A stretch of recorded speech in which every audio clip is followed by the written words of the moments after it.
J'avais prévu initialement une intervention qui finalement aurait été beaucoup trop lourde, une intervention assez didactique, complète, prenant en compte les différentes situations possibles. Et puis, je me suis dit que vous traitiez souvent ou entendiez souvent parler des frontières baladeuses. Bon, changement de frontières, changement de peuplement, modification coercitive de peuplement, comme on dit, par litote, épuration ethnique, autrement dit. Et puis, j'ai évacué aussi l'autre question, pourtant bien d'actualité, vous en avez parlé ce matin, des migrants, et surtout des migrants après plusieurs générations, qui sont peut-être encore un peu étrangers, bien que nés là, puis avec toutes les subtilités juridiques que vous connaissez, des situations qui peuvent être variables. Je n'ai conservé que le troisième point le plus difficile, celui dont on ne parle pas ou peu, parce qu'il faut transformer complètement notre manière de concevoir et la géographie et la science de l'espace. Donc c'est cette proposition de l'espace mobile que je tente de développer depuis une quinzaine d'années, qui se trouve à la base de la réflexion un petit peu allégée malgré tout, que je vous propose à travers les frontières mobiles. Lorsque je dis que l'espace est mobile, que les frontières sont mobiles, dans ce sens-là, cela signifie que le système de référence change ou peut varier. Autrement dit, l'ordre des choses, les places, les placements varient en même temps qu'on fait appel à une certaine forme de la limite ou un certain tracé de limite que tout le monde peut ne pas accepter. Alors sur cette photo qui est fétiche pour moi, elle est ancienne, certains peut-être l'ont déjà vue ici même, non? Je ne sais plus où c'était, à l'Athénée. C'est une photo qui date d'octobre 1981, dans l'est du Niger. Et les trois personnages que vous voyez réunis dans rien sont un Libyen, un Nigérian et un Tchadien. Et ils sont là parfaitement chez eux au Niger. Pourquoi? Vous allez me dire, oh, dromadaires, ce sont des nomades, ils ignorent les frontières. Non, ce n'est pas le problème. Ce sont de grands parcoureurs d'itinéraires commerçants qui traversent le Sahara, qui traversent ici le Ténéré, puisqu'on est juste au sud, à la sortie du Ténéré, pour commercer, tout simplement, sur la base de produits qui évoluent, qui changent. Aujourd'hui, le petit marché que vous apercevez là-bas, c'est une ville qui de temps en temps surgit et compte 10 à 15 000 habitants venant de partout, sans qu'on demande à quiconque d'où ils viennent, c'est impossible. De toute manière, chacun a dans sa poche tous les passeports voulus ou tous les papiers voulus pour être de partout. Être partout chez soi, c'est ça le don du nomadisme. Être nomade, c'est pouvoir être partout chez soi. Donc aujourd'hui, par ce lieu, c'est mon prototype de lieu. Un lieu, c'est même là où il n'y a rien, lorsque la distance est annulée. Et bien sûr que la distance est annulée ici. Alors ceux qui se trafiquent en ce moment par ici, à l'époque c'était les armes principalement, c'était la guerre civile au Tchad.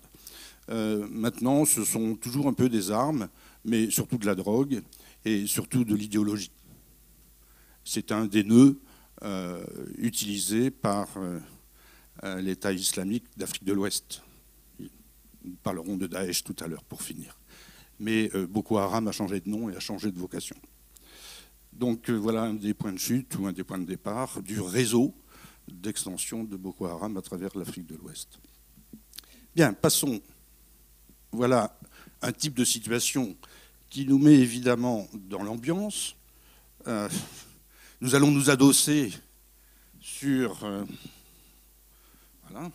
Nous allons nous adosser sur l'expérience nomade pour comprendre ou envisager l'espace géographique, l'espace des sociétés, autrement qu'à travers, je fonce tout de suite au but, qu'à travers la fiction de l'État et des frontières définitivement établies depuis toujours et pour toujours, lorsqu'elles ont atteint un point d'équilibre, surtout lorsque ce point d'équilibre est reconnu par des traités internationaux. Les frontières mobiles sont donc mobiles, non seulement, et je passe, parce que par guerre, par conquête, par tout ce que vous voulez, leur tracé peut changer, mais elles sont aussi mobiles parce que les systèmes de référence sont variés. Et ce sont ces systèmes de référence variés qu'il nous faut prendre en compte, qu'il nous faut faire entrer dans nos raisonnements pour comprendre comment il est beaucoup plus délicat qu'on ne croit d'établir un accord parfait entre des identités collectives, le tracé de frontières, un territoire, un État. Alors, ce sont des fictions, je sais que je vais faire frémir certains peut-être ici, mais ce sont des fictions qui sont couramment admises. Elles sont utiles même, sans doute, ces fictions. La plus réussie de toutes ces fictions étant l'État national et territorial, qui plus est, fondé sur l'idée que le monde, de toute manière, est nécessairement cloisonné. C'est une vieille idée de la géographie que je pourrais dire spontanée, très bien formulée par un géographe dont vous connaissez peut-être le nom, que peut-être vous avez lu, Jean Gottman, La politique des États et leur géographie, 1952. Très très grand géographe, très grand bonhomme, Jean Gottman. Mais je ne suis pas d'accord avec cette affirmation, le monde est nécessairement cloisonné. Malheureusement, lorsque je le fréquentais, j'étais trop jeune pour pouvoir oser au moins dire autrement. C'était à Oxford. Ce nécessaire cloisonnement du monde, il est fondé sur une conception qui est encore assez naturaliste de la géographie et qui s'appuie donc sur le fait que les configurations de milieux changent, que donc les genres de vie adaptés au milieu changent aussi lorsqu'on se déplace à la surface de la Terre.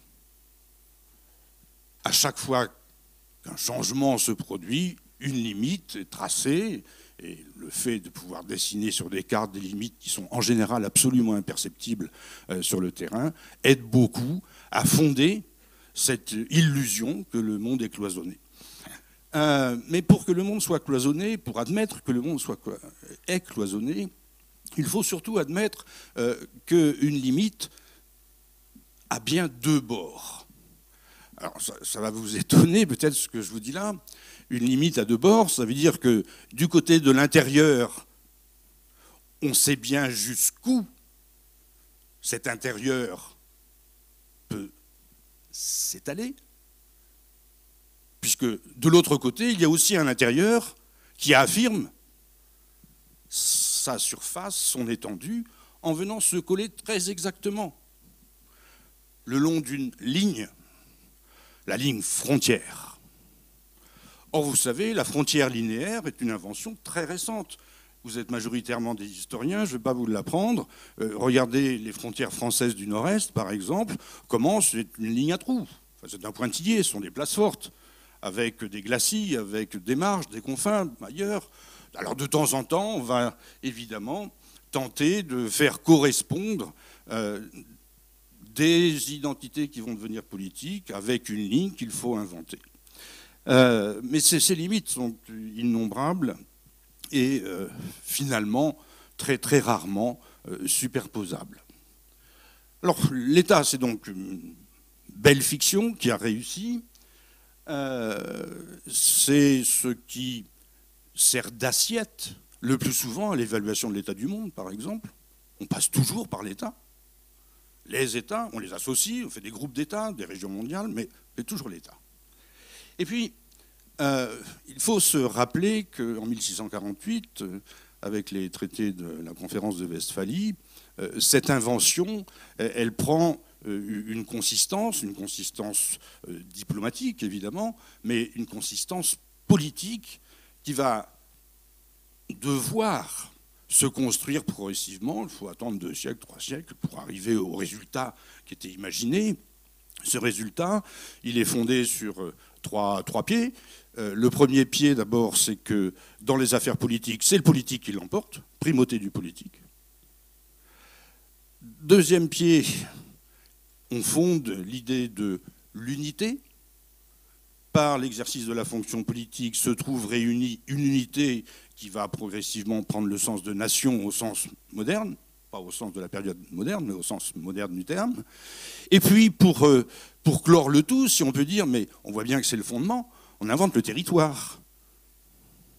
Le territoire dans le sens commun qui nous est encore familier, c'est-à-dire le territoire comme une étendue topographique continue et parfaitement délimitée. Or, vous savez que le mot territoire, mais là on ne va pas engager la conversation là-dessus, porte de très nombreux autres sens que celui-là. Le territoire institutionnel, le territoire politique, c'est bien celui dont le sens est le plus sûr. Les autres sont un peu plus difficiles à distinguer, démêler, en particulier le territoire dans son sens anthropologique, si vous voulez, socio-anthropologique. À partir du moment où l'État westphalien est au moins présent dans l'idée, il faut le fabriquer. Et ce n'est pas fait. On parlait à l'instant des frontières du nord-est de la France. Louis XIV a passé son temps à essayer de rapprocher les différents points ou les différents domaines qui dépendaient de son pouvoir pour obtenir quelque chose d'à peu près linéaire. Et puis, évidemment, dans le nord-est, c'est un peu difficile. On ne peut pas s'appuyer sur cette fameuse invention prêtée à Richelieu de la frontière naturelle. On ne peut pas s'appuyer sur la frontière naturelle. Bon, il n'y a pas de frontière naturelle, hein, on ne va pas revenir là-dessus, d'accord ? Il faut simplement admettre qu'un trait physique de la Terre va définir le passage du trait sur la carte, mais il faut bien se rendre compte qu'il n'y a de frontières naturelles ou pas, linéaire qu'à partir du moment où, et par hasard ça tombe bien, la cartographie moderne fait ces fameux progrès qui rendent possible, par la projection en particulier, qui rendent possible la réalisation de la fiction. On trace la frontière sur la carte. Et évidemment qu'elle ne se voit jamais, sauf à la piqueter, qu'elle ne se voit jamais sur Terre. Associer une unité sociale et culturelle, un territoire, un pouvoir, cette unité-là prend une consistance qui, le plus souvent, alors nous sommes en difficulté, nous autres, comment dire, baignés dans l'idéologie française, nous sommes un peu en difficulté pour prendre la mesure du fait que le cas français est exceptionnel. Dans la plupart des cas, cette invention de l'État, cette fiction de l'État conduit au renforcement d'un jeu politique fondé sur d'autres formes d'identité que l'identité politique. Et en particulier ce qu'on peut appeler, il faut manier avec précaution, l'identité ethnique. Autrement dit, l'ethnopolitique devient une manière de fonder l'accord parfait entre un territoire, un pouvoir et une identité, mais une identité qui sera naturalisée du fait de cette part généalogique que comprend le partage d'une identité ethnique. Là, et puisque je vois qu'un certain nombre d'étudiants sont présents, il faut tout de même faire un petit détour par un géographe qui s'appelle Ratzel, Friedrich Ratzel, un Allemand de la fin du XIXe siècle, qui, pendant la décennie 1880 et au début des années 1890, propose deux ouvrages, un qui s'appelle Anthropogéographie, qui justement décrit la manière d'être humain sur la Terre, cette manière qui est variée selon les peuples, et qui produit dans un second temps une géopolitique, c'est l'inventeur du mot, géopolitique, montrant comment les peuples, selon leur vigueur, sont capables de s'attacher fortement à un sol, comme on disait, et même de déborder, de s'étendre.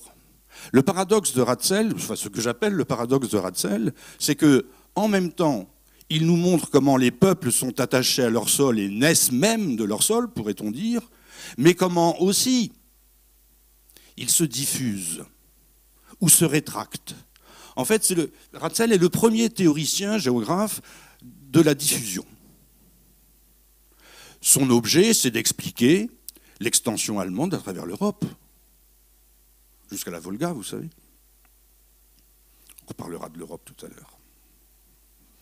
Alors, il y a paradoxe chez Ratzel parce qu'il veut tout de même, et c'est une idée très, très largement partagée par les géographes de partout, il veut quand même fonder l'idée qu'il existe bien verticalement, si on peut dire, un lien entre un peuple et un territoire et un pouvoir.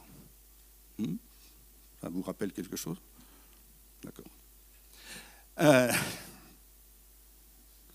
Et pourtant, je maintiens bien que l'État, la frontière linéaire, la nécessité du cloisonnement sont des fictions. Et je vous propose, contre la fiction, une antidote. Partir de l'idée qu'il n'y a pas d'identité fondée, ancrée, enracinée, possible. Il faut faire un petit détour par la notion d'identité. Dans l'identité, nous avons bien l'impression qu'il s'agit d'un unique. C'est mon identité. Je porte mon nom, mon prénom, j'ai une date de naissance, il y a un lieu de naissance, enfin il y a tout ce grand dispositif qui permet d'assigner une identité qui est conservée. Le pire, c'est de nier l'identité de l'autre. Mais dans l'identité, il y a identique. Et on oublie la part de l'identique. Ce n'est pas l'unique seulement. Identique. Identique, idem. Deux uniques sont identiques et forment, à partir de ce moment-là, peut-être une identité à plusieurs, à deux au moins. Mais ce n'est pas possible non plus. Une identité à deux, ça signifierait que chacun se voit dans un miroir qui est l'autre, mais l'autre unique. Pour qu'il y ait une identité, il faut qu'un troisième puisse désigner l'identité des deux. Donc il n'y a pas un unique, il n'y a pas deux qui se regardent face à face et qui ne voient que l'autre, il y a un troisième qui va dire les deux sont semblables. Oui, mais cette circulation 1, 2, 3 fait bien signe vers l'idée qu'il faut un mouvement. Il faut d'abord que 1 se rapproche de 2, puis encore que 3 soient là pour dire qu'ils sont tellement proches qu'ils sont identiques. Le mouvement, alors je ne vais pas être grivois non plus, mais le mouvement est nécessaire à la reproduction sociale, la mobilité. Imaginez-vous que vous soyez... Imaginez-vous que vous soyez, du matin au soir, absolument immobile, et immobile enraciné là où vous étiez né. Et personne n'a bougé, pas vous non plus. Il y a de la société là. C'est pas possible. Ça n'est pas possible. Il faut donc se dire que pour qu'il y ait société, et je vais dire pour qu'il y ait société construisant un espace et un espace partagé, un territoire, il faut de la mobilité. La mobilité est première. Ce n'est pas le cloisonnement. Le cloisonnement suppose que la mobilité soit stoppée, arrêtée ou au moins contrôlée.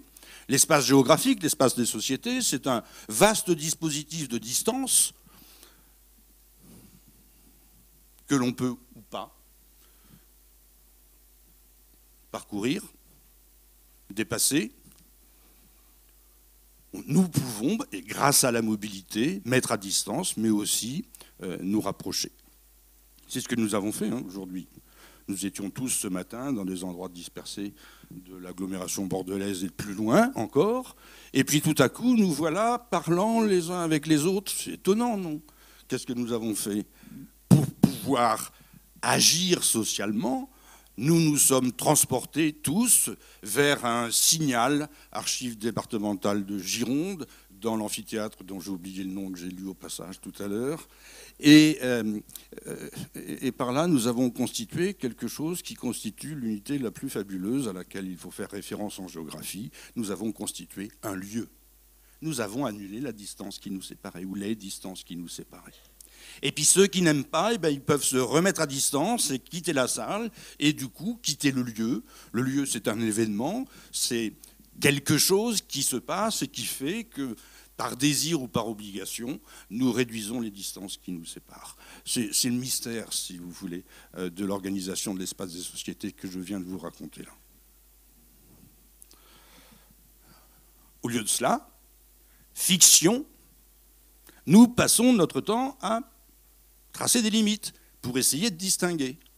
Alors, quand c'est nous géographes, c'est peut-être pas très grave, mais lorsque les savoirs géographiques qui posent des limites sur toutes les cartes sont ensuite utilisés, voire instrumentalisés, pour faire fonctionner réellement ces limites, vous voyez bien qu'on est dans la construction, une construction de l'espace contrôlée par le contrôle du mouvement. L'espace est contrôlé par le contrôle du mouvement.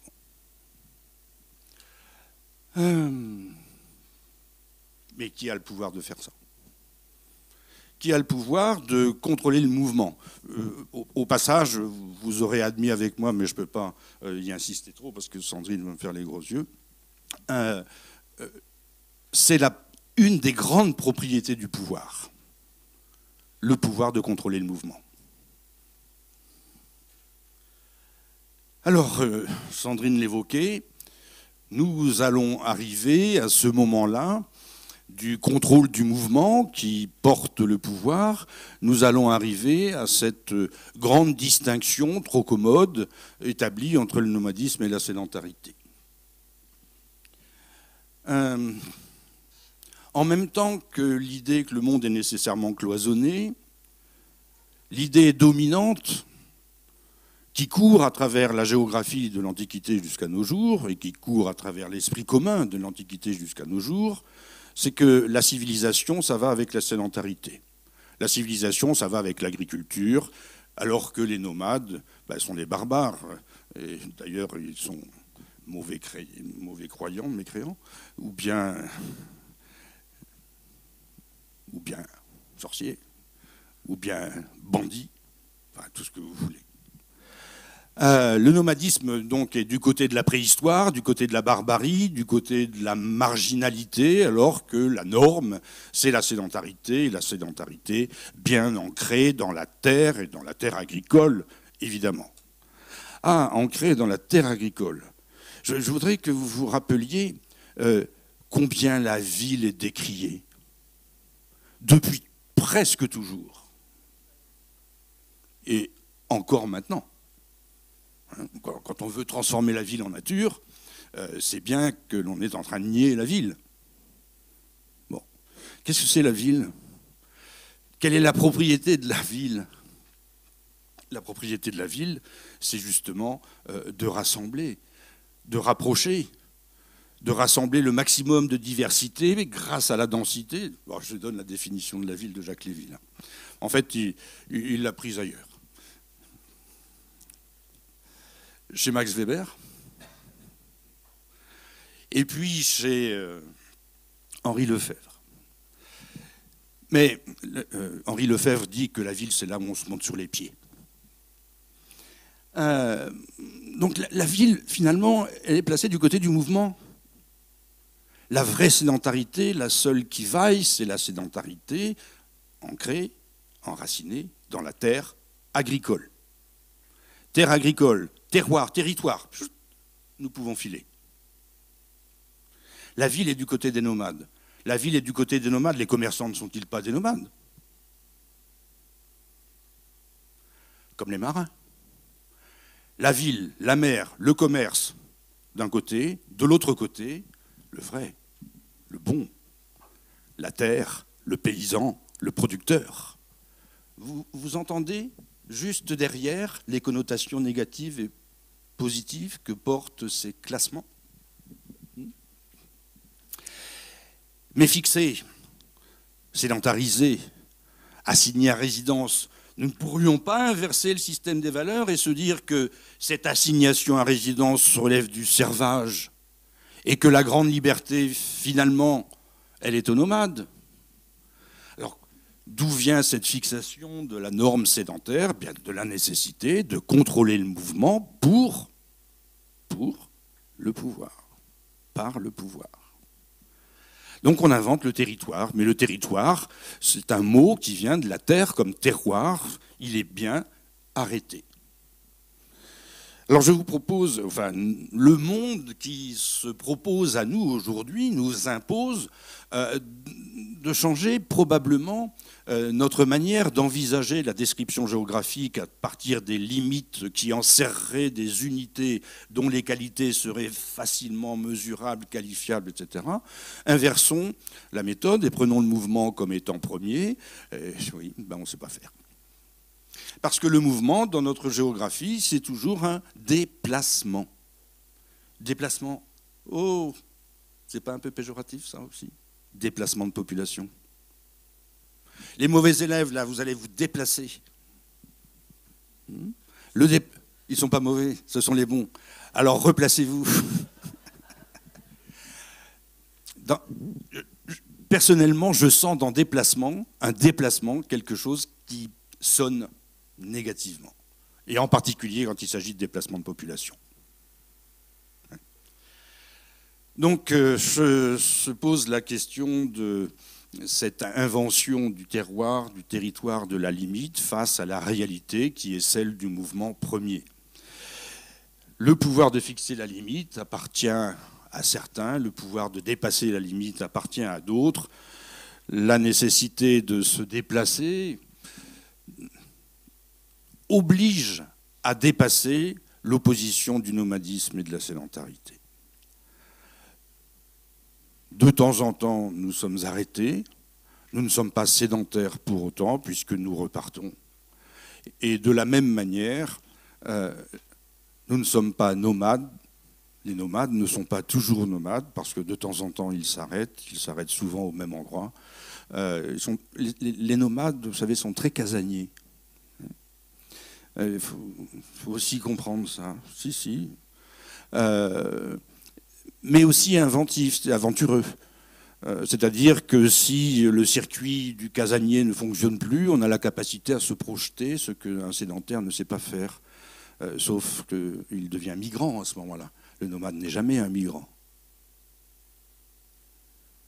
Il est étranger chez soi, parce que les sédentaires le considèrent comme un étranger, mais il est partout chez lui, parce qu'il est nomade. Pas migrant. Mais un nomade conçoit l'espace terrestre, ce que nous appelons l'espace géographique plus précisément, d'une manière très différente. Il n'a pas la référence sédentaire. Il n'a pas l'illusion de la limite à deux bords. Sa seule limite, c'est l'horizon. Et l'horizon, c'est une limite assez extraordinaire. C'est une limite qui n'a pas de bord. Et la Terre est ronde. Sphérique, pardon. On le sait depuis longtemps. Hein. Pourtant, bien que sachant la Terre sphérique, le monde a toujours été considéré comme plat. Avec des bords, avec des centres possibles, qui se baladent aussi d'ailleurs. En tout cas avec des bords. Et maintenant que nous nous rendons compte que le monde est sphérique, comme la Terre est sphérique, alors la limite qui s'impose, c'est la limite de l'espace mobile. C'est la limite de l'espace des nomades. C'est l'horizon. Les frontières sont dépassées fatalement.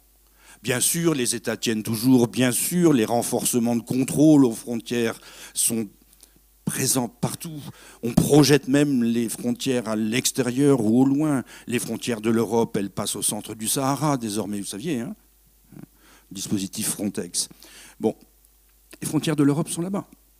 Mais on verra que c'est un peu plus compliqué que ça tout à l'heure lorsque j'arriverai au moment des exemples. Je suis juste à mi-parcours.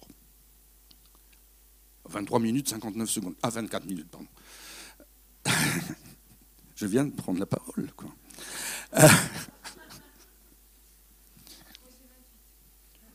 Alors, mon ordinateur est folle dingue. Ah, mais tu comptes ton temps de parole. Bon, on perd son temps, là. Ce que nous devons nous dire, c'est que, en même temps que deux conceptions de l'espace peuvent être opposées, ce sont deux formes de pouvoir qui s'opposent. Le pouvoir sédentaire, avec le modèle de l'État, du territoire, de la frontière, etc., puis le modèle nomade. Alors comme nomade fait trop référence à un type de genre de vie, j'aime pas bien l'expression genre de vie, je dis le modèle mobile. Et ce modèle mobile, ben, il tente à s'imposer tout de même. Je vais essayer d'introduire une petite nuance. Vous avez tous plus ou moins entendu parler de représentation de l'espace, soit dans le sens le plus commun, sa figuration, bon, la carte, mais aussi la représentation de l'espace au sens de la manière dont on le conçoit. Le PowerPoint là, sera mis à disposition par la PHG, donc tout le monde pourra trouver. Puis vous trouvez ça partout, hein, comme moi. Je suis allé sur Internet chercher les cartes les plus communes. Bon, vous en avez plein vos manuels. Enfin, bon. Donc, représentation de l'espace, c'est sa figuration, la manière dont on l'imagine, y compris, avec une appréciation, des appréciations de la distance. Bon. Tout ça ramené le plus souvent dans la dimension topographique, c'est-à-dire que la distance est mesurée en dimension, en géométrie euclidienne, si vous voulez, bien à plat, et sans prendre en compte les effets de proximité à distance qu'une autre forme de mesure, que l'on appelle topologique, peut permettre de distinguer. Bon, alors je vous mets une carte des États, elle est complètement floue d'ailleurs. Enfin, une carte des États, vous avez tous, ça, voilà, c'est une représentation de l'espace. Et puis une autre représentation de l'espace géographique, et vous voyez que la figure est différente. Cette fois, ce n'est pas un Mercator, mais c'est une projection polaire. Et une projection polaire pour représenter, de manière très atténuée encore, le pavage des États, mais pour représenter surtout par ces flux lumineux la matérialité d'Internet. La matérialité d'Internet. Ce n'est pas la mesure des flux, la carte est quasiment illisible, hein, des flux d'échange par Internet, mais c'est bien les fibres optiques et les centres de relais qui sont figurés sur cette carte et qui montrent un monde un petit peu différent. Ce n'est pas seulement lié à la projection polaire, c'est aussi lié au fait que bon, il y a une très forte inégalité finalement dans l'équipement en matériel permettant Internet terrestre. Maintenant, on pourrait faire aussi l'Internet satellite, etc. Bon. Alors ça, ce sont des représentations de l'espace. Mais ce vers quoi je tendais à vous conduire tout à l'heure, c'était une marche supérieure, un cran au-dessus. L'espace des représentations. L'espace des représentations n'est plus la représentation de l'espace, c'est la manière dont on conçoit la possibilité de se représenter l'espace. Et lorsque tout à l'heure je jouais avec vous entre sédentaires et nomades, l'État et les commerçants, si vous voulez, finalement, je jonglais entre deux espaces de représentation. L'espace des représentations des États, de la communauté internationale, etc., ce que vous avez là-bas, avec tout l'appareil juridique qui va avec, et puis un autre espace de représentation, une autre manière de concevoir la distance, qui est celle de la mobilité, de la mise en proximité, y compris malgré la distance topographique. Nous pouvons être très proches, bien qu'éloignés. Mais pour concevoir cette proximité, nous ne devons plus mesurer l'espace en étendue. C'est tout. Alors, lorsque nous utilisons une référence ou l'autre, et évidemment que la carte, si l'on peut dire, et ce ne sera plus une carte mais un cartogramme, la carte ne se ressemble pas, malgré tous les artifices que l'on peut utiliser. Alors, 3 exemples que Sandrine annonçait, Europe, Sahara, Proche-Orient, ce sera dans l'autre sens d'ailleurs. Non, c'est Europe d'abord. Bon, Europe, voilà un beau nom que nous connaissons tous. Je je ne vous fais pas injure, mais rappelons-nous quand même comment les frontières de l'Europe ne peuvent pas être dessinées. Même institutionnellement, l'Europe, ça a été successivement 6, 9, 12, 15, 25, 27. Bon. Donc il n'y a pas accord sur Europe. Alors le 28 complémentaire, peut-être, mais le complémentaire c'est 46, et puis il y en a un autre, c'est 52. On va y arriver. Bon. Alors, un seul mot, un seul nom, un géographisme, Europe, pour désigner une entité spatiale à géométrie variable. Parce que même l'Europe à 27, finalement, l'Europe à 27, c'est pas la zone euro. L'Europe à 27, c'est pas Schengen. Et puis, en dehors de l'Europe à 27, il y a des partenaires de l'Europe à des grades variés, dont on attend la candidature, elle se prépare, dont on vient de rejeter la candidature, c'est remis à beaucoup plus loin, voire à jamais. Et puis il y a des voisins. Dans la politique de l'Europe, il existe une politique de voisinage. Et ainsi de suite. Alors les voilà, 27, 46, 52. On peut se poser la question de savoir jusqu'où va l'Europe. Même si nous ne posons plus la question de l'identité européenne, vous vous rappelez l'avatar de la rédaction d'une introduction à la Constitution européenne, à une Constitution européenne qui n'a pas vu le jour, entre 2004 et 2006. Valéry Giscard d'Estaing, d'ailleurs, était un des nœuds de ce dispositif rédactionnel. Il a été impossible de définir l'Europe. Alors, les étudiants, lorsqu'on vous dira l'Oural, dites non. Non, l'Oural n'est pas la limite de l'Europe. L'Europe n'a pas de limite. L'horizon. Ou alors l'horizon. Mais ce n'est pas nouveau. L'Europe, lorsque l'Europe est impériale au XIXe siècle, elle n'a bien sûr pas de limite. C'est le monde qu'elle vise. Le monde est européen, le monde est européanisé. Bon, je ne vais pas vous faire le cours d'histoire, l'Europe s'est rétractée. Et peut-être est-elle composée de plusieurs niveaux d'Europe. Certains envisageaient une solution d'Europe à plusieurs vitesses, vu l'impossibilité de constituer une unité. Bon, passons. Mais, d'ailleurs, je me rends compte que j'ai oublié quelque chose sur la carte, là. Si on prend en compte d'autres dispositifs que le dispositif européen, Union européenne, etc., si on prend le Conseil de l'Europe, le Conseil de la sécurité, pour la sécurité et la coopération en Europe, évidemment, l'Europe va bien au-delà, puisque les anciennes grandes puissances occupées par la Seconde Guerre mondiale sont aussi présentes dans ce dispositif. Est-ce que quelqu'un a la sagacité de retrouver un petit État du monde qui appartient à l'Europe, qui n'est pas un territoire d'outre-mer ou autre chose, hein, mais qui est en Europe parfois, puis parfois pas. Ça me fait une transition pour la suite. Israël, oui. Et le foot. Bon, le Groenland est en Europe, hein, pardonnez-moi, j'ai fait... Bon, donc vous voyez, il faut tout de même se méfier des limites sûres. Hein.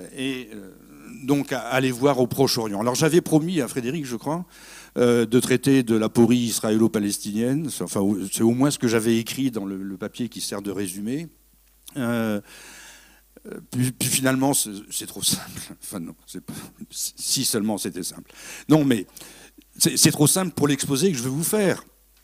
Voilà 2 États et un seul territoire.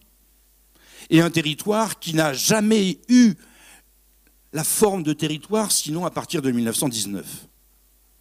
Qu'il s'agisse des Palestiniens ou qu'il s'agisse des Israéliens apportés là depuis 1919 et surtout à partir de 1949, nous avons affaire justement à 2 types de peuplements qui présentent une particularité majeure.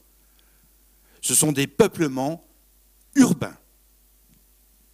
Les Juifs dans le monde, de la diaspora dans le monde, ce ne sont pas des paysans, je vous assure. Ce sont des urbains. Il y a un petit peu, il y avait même une colonie de paysans juifs en Haute-Normandie, sur le pays de Caux, dans le pays de Caux, dès le IVe siècle. Avec une belle école, une belle université qui est sous le palais de justice de Rouen maintenant. Les Palestiniens aussi sont des citadins. Il n'y a pas de terre. Vous savez, la terre, dans la culture arabe, c'est pas bien. C'est le fellah qui s'occupe de la terre. C'est le bas du bas. Il a fallu l'idéologie nationale et territoriale, l'invention de la limite, pour que Israéliens, juifs de la diaspora et Palestiniens réclament de la terre, du territoire. C'est une véritable importation, au même titre que l'importation coloniale de l'idée d'État partout ailleurs dans le monde. Mais malheureusement là, et pas seulement là, ce territoire ne dispose pas des deux propriétés sur lesquelles se fonde la fiction de l'État national et territorial, la propriété de l'exclusivité, c'est à moi et pas aux autres, et la propriété de l'exhaustivité. Tout ce qui relève de mon pouvoir, de notre identité collective, se trouve à l'intérieur et pas dehors. Donc c'est l'illusion de la limite à deux bords francs. Alors, j'ai dévié sur Israël-Palestine, mais je voulais vous parler de Daesh. Là encore, il y a beaucoup de confusion et dans l'interprétation de ce qui se passe en ce moment au Proche-Orient. Je pense que justement l'utilisation d'un mauvais paradigme de la géographie, le paradigme de la sédentarité, de l'État national, territorial, etc., empêche de comprendre ce qui se passe. Mais de la même manière qu'ailleurs au Proche-Orient ou bien au Sahara tout à l'heure, où nous irons aussi, tout de même, la fiction est utilisée. Et le groupe terroriste ou les groupes terroristes réunis sous le nom de Daesh, ici en anglais, je vous donnerai un peu d'explication tout à l'heure, utilisent aussi la référence à l'État. État islamique, traduisons-nous en français. Ce n'est pas exactement État islamique en arabe. C'est Dawla al-Islamiyya. Dawla en arabe, c'est la puissance dynastique. Ce n'est pas l'État. Bien sûr, on utilise ce mot à défaut pour dire l'État. Mais la notion d'État, comme l'État que nous connaissons ici, n'existe pas conceptuellement dans le vocabulaire arabe, dans la pensée arabe. Parce que Dawla, puissance dynastique, doit aussi aller avec deux autres formes d'expression du pouvoir. Le mulk, c'est le pouvoir au sens où nous l'entendons. Donc la puissance dynastique, ce serait la légitimité du mulk, du pouvoir. Et il faut encore ajouter à Dawla, dynastie, mulk, pouvoir, il faut ajouter la sulta. La sulta, c'est la puissance religieuse armée. Mais on joue sur Dawla, Dawla al-Islamiyya. État, pour faire simple, État islamique. Seulement les références sont un peu biaisées, la référence à l'État, parce que décidément, toutes mes cartes sont floues. Si vous regardez bien, il ne s'agit pas d'un État national et territorial, il ne s'agit même pas d'un État territorial, il s'agit d'un réseau. Ce que Daesh tient au Proche-Orient, ce sont des villes et des routes et des tuyaux. Mais pas la continuité topographique, qui est beaucoup trop lourde, beaucoup trop encombrante. C'est cher d'assurer la sécurité sur une étendue continue. Mieux vaut pouvoir être chez soi partout, point par point, en ayant la capacité de circuler le plus vite possible. Vous savez, c'est assez étonnant, mais cette théorisation de l'art de faire la guerre dans le désert, elle date de Laurence d'Arabie, qui nous raconte comment c'est pas possible de faire la guerre. C'est pas possible de tenir un territoire. tous les déplacements sont trop rapides et il faut être rapide comme les adversaires. C'est-à-dire utiliser leurs mêmes moyens. Alors, pour bien effrayer le monde, Daesh joue sur le mot État, État islamique, puis change de référence. De l'État islamique, ça vient de l'État islamique en Irak, Dawla Islamiyya à l'Irak. Et puis, enfin, pour couvrir l'horizon, l'État islamique s'est donné pour nom Daesh, ce qui signifie Dawla al-Islamiyya al-Sham.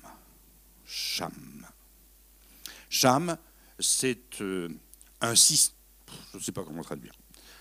Sham, c'est des enveloppes ou des cercles concentriques qui ont pour nœud le Proche-Orient, Bagdad, et puis qui s'étendent. Alors ça peut désigner tout le Proche-Orient, ça peut désigner tout le Proche-Orient plus la Méditerranée plus l'Asie proche, ça peut presque désigner, mais là il faut changer de concept, ça peut désigner la Mamlaka.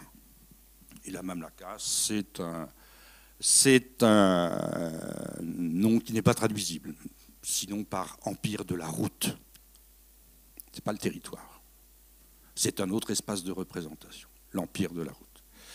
Ça nous permet d'aller au Sahara, le Sahara qui n'est surtout pas vide. Vous qui apprenez ou qui avez appris que le Sahara est un désert, il n'y a pas d'habitants, c'est le propre du désert. Bon, non, le Sahara est très très habité, mais d'une manière différente. Il est habité parce qu'il est parcouru. Et il est de plus en plus parcouru. Il était beaucoup parcouru, tracé les frontières coloniales, les frontières franco-françaises, hein, en séparant le Sahara en deux versants, un versant nord, un versant sud, un peu détérioré les conditions de circulation et rendu le Sahara vide, effectivement. Et puis, récemment, vous savez bien que le Sahara est redevenu un espace de circulation, et un espace de circulation utilisé ou mis à profit justement par un Daesh local, si vous voulez, mais avec la même... C'était AQMI, hein, AQMI au Maghreb. Mais utilisant cette référence nomade, cette manière nomade de concevoir l'espace, c'est-à-dire de pouvoir être chez soi partout, à tout moment, le plus rapidement possible, sans surtout tenir le territoire. Il ne s'agit pas de tenir le territoire. Alors vous allez me dire, mais que s'est-il passé en 2012-2013 ? En janvier 2012, l'État malien, qui est un État qui ne tient pas, un État failli, un des États faillis d'Afrique, j'ouvre une parenthèse, ça a été le modèle de la décentralisation, hein, entre 2000 et 2006. Ça y est, le Mali, c'est un État qui se décentralisait, c'était quasiment une démocratie.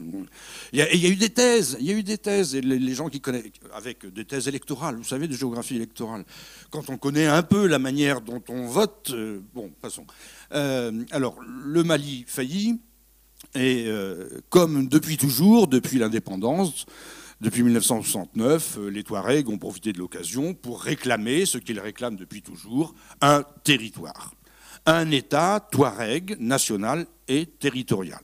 Alors, pour le coup, on a inventé l'Azawad, donc inventé un territoire, dont le tracé reprend pour une grande partie les frontières du Mali, plus un petit tracé, je ne peux pas, ici, vous voyez, qui coupe le Mali en deux, le Mali des sédentaires, le Mali des nomades. Sauf que, des nomades Touaregs, bien évidemment. Sauf que le Mali des nomades Touaregs, il est plein de sédentaires.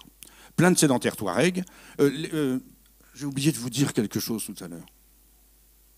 J'ai vraiment oublié de vous dire quelque chose tout à l'heure. Les nomades sont majoritairement sédentaires. Les nomades sont majoritairement sédentaires, mais ils pensent nomades.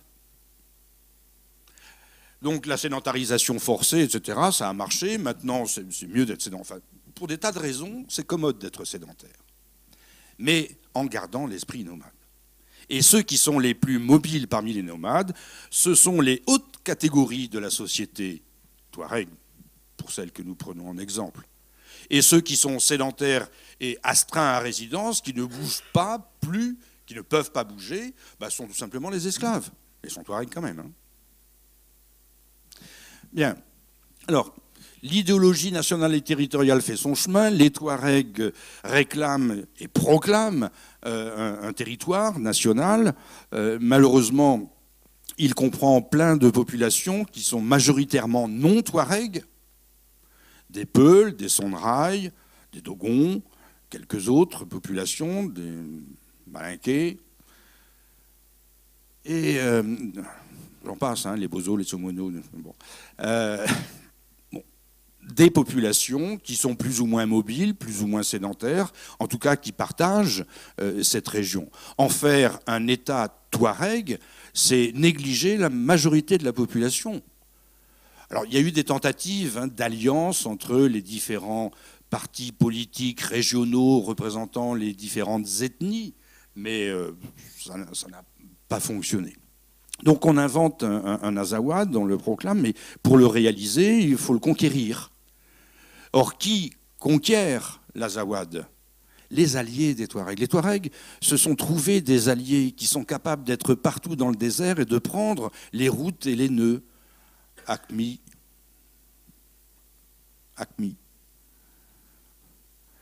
Qui infiltre le milieu Touareg depuis 2004-2006, disent certains. Je me permets de dire depuis 1992. Comme ça. Non, c'est très simple. Hein. C'est depuis l'invalidation des élections en Algérie qui avait donné la majorité aux islamistes, dont j'ai oublié le nom d'ailleurs. Le fils. Bon, l'invalidation de ces élections a fait que progressivement, les mobilisations islamistes ont été repoussées dans la montagne, puis ensuite ils sont partis dans le désert et traversent le désert, mais comme ils veulent, partout, dans tous les sens. Donc, les Touaregs, finalement, infiltrés par Acmi, développent à la fois une idéologie territoriale, mais utilisent la reconversion de la pensée nomade de l'espace qu'ont opéré les islamistes. Et ils ont ainsi donné l'impression, entre janvier 2012 et juillet 2012, qu'ils conquéraient l'Azawad. Mais au fur et à mesure de cette conquête, que s'est-il passé? Les partis Touaregs, les Touaregs, ont été éliminés des villes qu'ils avaient contribué à prendre avec Acmi. Parce qu'ils voulaient un territoire, et Acmi ne veut pas de territoire. Ne veut pas de territoire. Alors Azawad, évidemment, c'était une belle illusion, ça reprenait... Azawad, c'est le nom d'un pâturage, enfin d'un très grand pâturage et d'une route qui va de Tombouctou à Taoudénit, qui est la grande mine de sel du centre-ouest du Sahara. C'était un mirage, et puis il a disparu, et maintenant, évidemment, nous pouvons commencer à faire de la science à partir de ces dispositifs nouveaux. S'il faut voir comment l'espace nomade ou mobile s'impose dans le fonctionnement du monde, nous devons traiter le mouvement en premier plutôt que les limites stabilisées et compter les étendues. Il faut compter ce qui passe et comment ça passe. Alors là, je vous donne quelques mots savants qui ont cours parmi les géographes pour savoir, pour mesurer qualitativement, bon quantitativement on sait un peu, mais qualitativement pour mesurer le degré de dépendance ou de liberté d'un mouvement. On parle d'endorégulation lorsque soi-même ou de l'intérieur le mouvement est régulé, c'est-à-dire qu'il est volontaire, ou d'exorégulation lorsque le mouvement est au contraire contrôlé par l'extérieur. Tout ça, c'est une affaire de placement et de réglage. De nouvelles pistes de recherche en géographie s'ouvrent de ce côté-là. Comment les distances, les mises à distance, les placements, l'éloignement, le déloignement, rapprochement donc, se produisent. Alors, j'arrête là sur cette image que je ne commande pas. Vous avez la structure de la connaissance géographique fixe, sédentaire, en haut à gauche, comment on fait des cartes, autrement dit, et puis l'état de la proposition structurale, malgré tout, de représentation d'un autre espace de représentation qui s'appelle l'espace mobile, où on prend le mouvement au sérieux et en premier. Et si vous pensez aux différents types de mouvements possibles, ça ne peut être que de la divergence, de la convergence, du croisement, divergence, convergence, croisement, et ça continue toujours comme ça. C'est notre état, sans jeu de mots. Merci.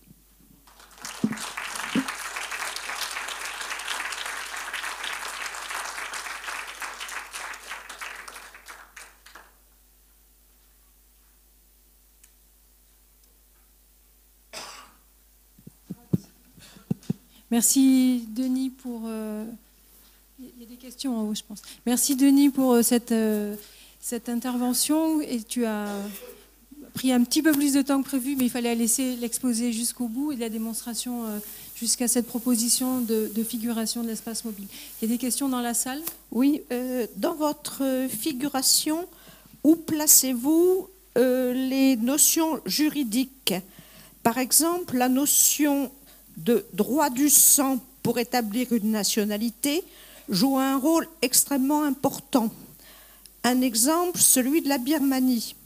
52 millions d'habitants, une république fédérale et des populations qui, depuis 1948, la date de naissance de la Birmanie indépendante, ne sont pas reconnus comme étant citoyens, tout simplement parce que la citoyenneté repose sur la loi du sang. Pour être birman, il faut que père et mère soient birmans, mais ce n'est pas tout. Birman depuis avant la colonisation anglaise, ce qui a comme conséquence l'existence de noyaux internes d'étrangers, qu'ils descendent des ouvriers agricoles pour l'essentiel venus de l'actuel Bengale et soient musulmans, 800 000 personnes, ou ce dont on ne parle jamais mais qui existe aussi, des descendants d'Indiens, des descendants de Chinois. Et ce n'est qu'un exemple, d'autres pays connaissent peut-être moins de façon extrême, mais ces paradoxes d'étrangers à l'intérieur même de leur pays pour des raisons essentiellement juridiques. Vous avez parfaitement raison. Vous alimentez la fiction. L'idée que l'État national et territorial est une fiction, si on veut prétendre que cet État national et territorial est une unité. Il faut par convention, et là la convention passe par le droit du sang et encore généalogique, d'autres conventions permettent d'autres assemblages. Le droit, ce n'est qu'un ensemble de conventions durcies en normes et puis en lois.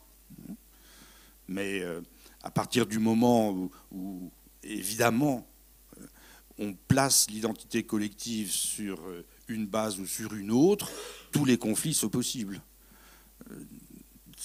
La réalité, je ne sais pas comment vous le dire autrement, mais la réalité, c'est la mobilité et le mélange. C'est les mêlées ethniques, si vous voulez. Et c'est partout, ça. C'est partout. Donc il faut quand même pousser loin les fictions pour réussir à lisser les images et faire que progressivement tout le monde se conforme ou réalise ce que l'image, d'abord construite, pouvait avancer. Ça, je suis bien sûr que cette histoire-là n'est pas finie.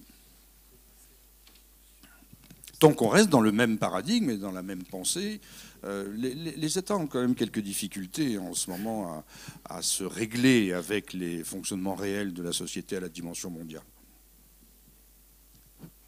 Je voulais venir à ça, justement. Si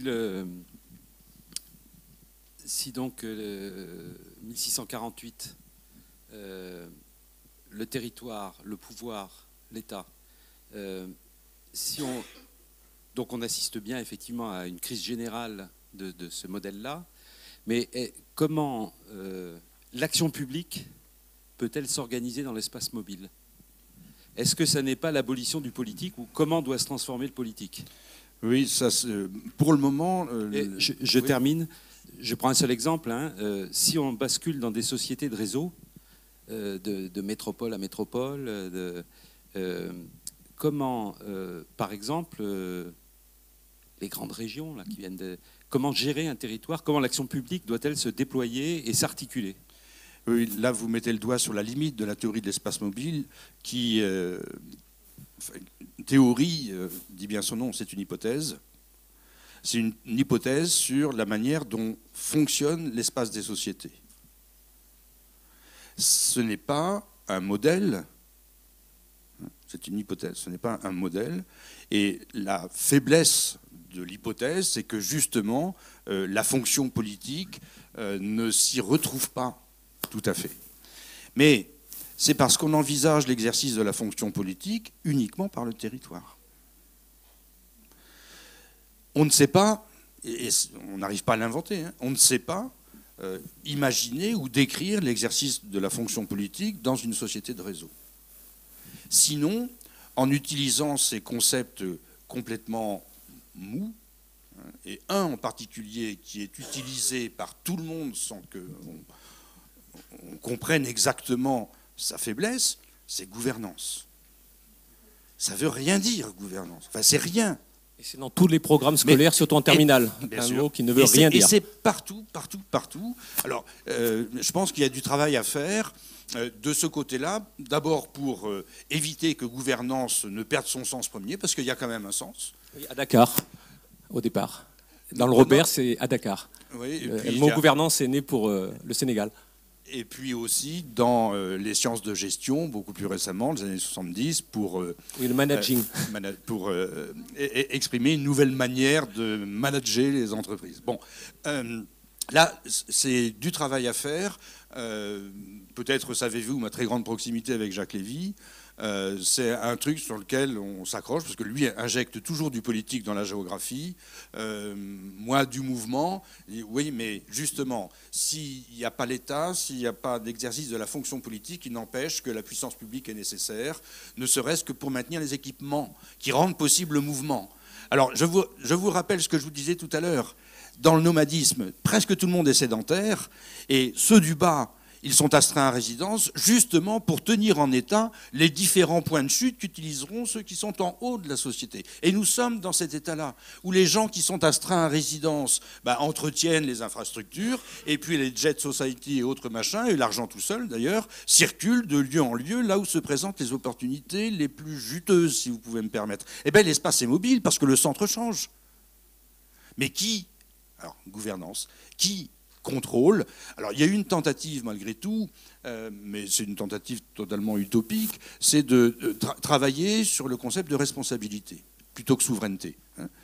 Passer de la souveraineté à responsabilité, et c'est ce que les organisations internationales tentent de promouvoir à travers les responsabilités sociales de l'entreprise, par exemple, ou sociétales de l'entreprise. Vous voyez, donc des formes de soft power, mais qui ressemblent quand même beaucoup à la gouvernance au sens des sciences de gestion.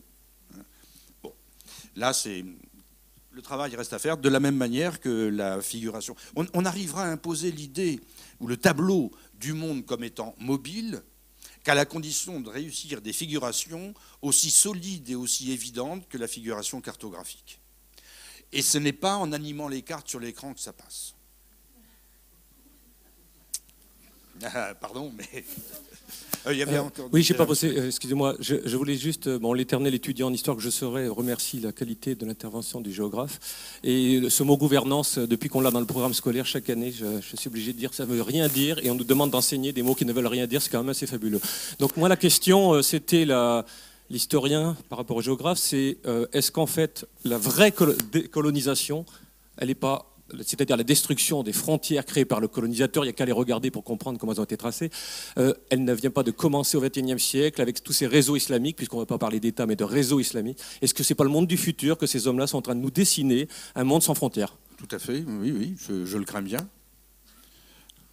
Mais justement, je pense que si je voulais insister en jouant sur le jeu de mots être étranger chez soi à l'étranger, etc., c'était pour aller vers l'idée que la limite à deux bords, c'est une fiction, plutôt que de répondre par la fiction ou par le renforcement de la fiction à ces défis que ne sont pas seulement les défis terroristes islamistes, mais aussi le défi financier, etc.